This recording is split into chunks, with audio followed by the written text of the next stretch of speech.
you feel like every marriage should be saved?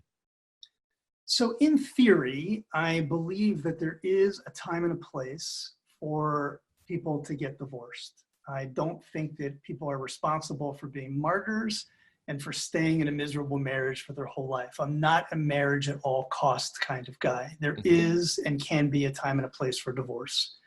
That's in theory.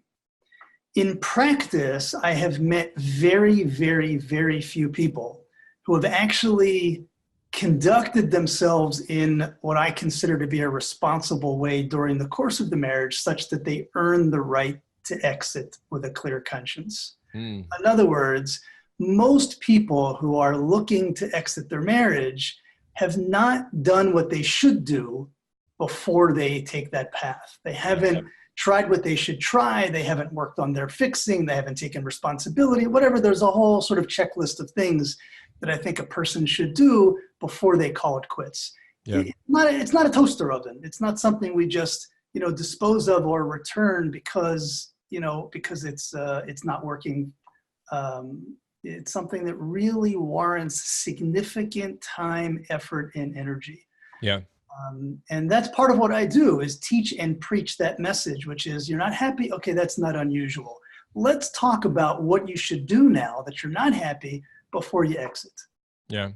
On your homepage of your website, you say there's a few reasons why somebody would jump in, right? Because you'll learn, and then I'm going to read off some of the bullets: why marriage counseling fails, how to deal with I don't love you, how to forgive and be forgiven, how to reconnect with your spouse, how to get your spouse to change, how to rebuild broken trust, how to get over the past, how to avoid a separation, how to ruin their affair. I laughed at that one. And +5 marriage assessments. Now, I've got to tell you, I see a lot of sites, and that one really was like one of the most compelling reasons to click that button and say yes. Like those are really powerful statements. Now, I'm curious if you actually, do you know which one or two of those gets people to click that button more than anything else? I don't know. Yeah. What would you guess? What do you think is the most with all your work? They're all different ones are compelling for different people depending on their situation. Yeah. It's not like one wins out over all relationships. Right. Some people are hearing from their spouse, I love you, but I'm not in love with you. Other people are dealing with infidelity. Of course, when you're dealing with infidelity, you're also wondering how to rebuild trust. So some of them are sort of related to each other also. Yep. But they're all pretty compelling depending on one's situation. What is the percentage of couples that that cheat? What are the percentages from men to women and women to men? It's very hard to answer the question because surveys have been taken, but of course everybody lies. Right.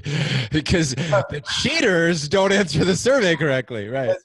But the people that have done the research, trying to factor in the number of people that they think lie, estimate that between 30 and 50% of men at some point in their marriage will become adulterers, and probably 20 to 40% of women.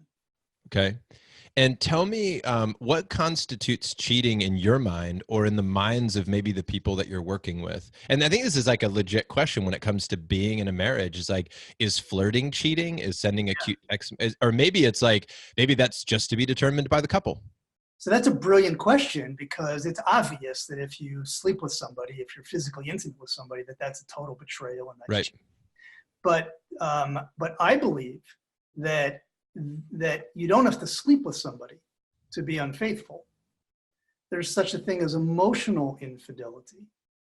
If I'm sharing with somebody in a private, coffee or drink setting, the deepest hopes and dreams or fears of my life, that's very intimate. Yeah.